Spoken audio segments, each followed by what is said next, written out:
Matthew chapter 16. The Pharisees and Sadducees came, and to test Jesus, they asked him to show them a sign from heaven. He answered them, "When it is evening, you say, 'It'll be fair weather, for the sky is red.' And in the morning, 'It'll be stormy today, for the sky is red and threatening.' You know how to interpret the appearance of the sky, but you cannot interpret the signs of the times. An evil and adulterous generation asks for a sign, but no sign will be given to it, except the sign of Jonah." Then he left them and went away. When the disciples reached the other side, they had forgotten to bring any bread. Jesus said to them, "Watch out, and beware of the yeast of the Pharisees and Sadducees." They said to one another, "It is because we have bought no bread." And becoming aware of it, Jesus said, "You of little faith, why are you talking about having no bread? Do you still not perceive? Do you not remember the 5 loaves for the 5,000, and how many baskets you gathered? Or the 7 loaves for the 4,000, and how many baskets you gathered? How could you fail to perceive that I was not talking about bread? Beware of the yeast of the Pharisees and Sadducees."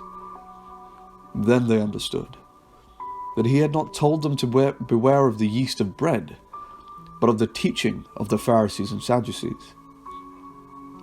Now when Jesus came into the district of Caesarea Philippi, he asked his disciples, "Who do people say that the Son of Man is?" And they said, "Some say John the Baptist, but others Elijah, and still others Jeremiah or one of the prophets." He said to them, "But who do you say that I am?" Simon Peter answered, "You are the Messiah, the Son of the living God." And Jesus answered him, "Blessed are you, Simon, son of Jonah. For flesh and blood has not revealed this to you, but my Father in heaven. And I tell you, you are Peter, and on this rock I will build my church, and the gates of Hades will not prevail against it. I will give you the keys of the kingdom of heaven, and whatever you bind on earth will be bound in heaven, and whatever you loose on earth will be loosed in heaven."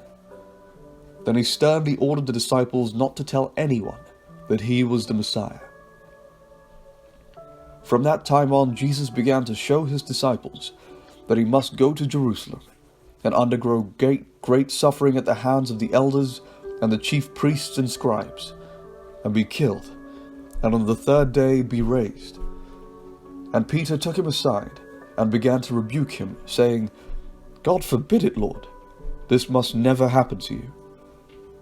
But he turned and said to Peter, "Get behind me, Satan.